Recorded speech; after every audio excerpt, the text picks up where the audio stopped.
19 sentyabr 2023-cü ildə Azərbaycan ordusu Qarabağda həyata keçirdiyi lokal xarakterli antiterror tədbirləri zamanı Ermənistan ordusuna və separatçılara ağır zərbələr vurdu.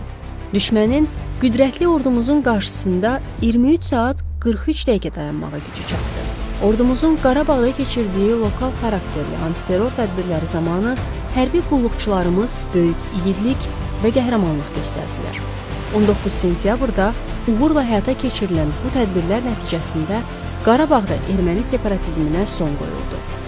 Antiterror əməliyyatlarında qəhrəmancasına şəhid olan hərbiçilərimizdən biri də Əhmədov Elvin Qələndəroğludur.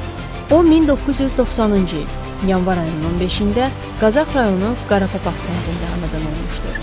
Elvin Əhmədov orta təhsilini Qazaxşəhər Mehdi Hüseyn adına humanitar və təbiət fənlər təmayüllü məktəb liseyində almışdır. Məktəbi bitirdikdən sonra o, müddətli hərbi xidməti Ədliyyə Nazirliyində keçib.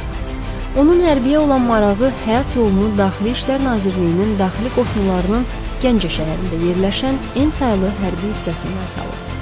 O, müddətdən artıq həqiqi hərbi xidmət qulluqçusu kimi nümunəvi xidmətinə görə 15 dəfə həvəsləndirilmişdir. Həmçinin Daxili İşlər Nazirliyinin müvafiq əmri ilə qüsursuz xidmətə görə 3-cü dərəcəli medalı ilə təltif edilmişdir. Elvin Əhmədov Azərbaycan Respublikasının ərazi bütövlüyünün bərpası uğrunda gedən antiterror tədbirlərində iştirak edir. O, 2023-cü il sentyabrın 20-sində Kəlbəcər rayonu istiqamətində qəhrəmancasına şəhid olmuşdur. Elvin Əhmədov doğulduğu Qazax rayonu Qarapapaq kənd qəbirstanlığında dəfn edilir. Ailəli idi, bir övladı yadigar qalıb. Gizir Elvin Əhmədov Azərbaycan Respublikasının prezidentinin sərəncamı ilə 3-cü dərəcəli vətənə xidmətə görə ordeni və vətən uğrunda medalı ilə təltif edilib.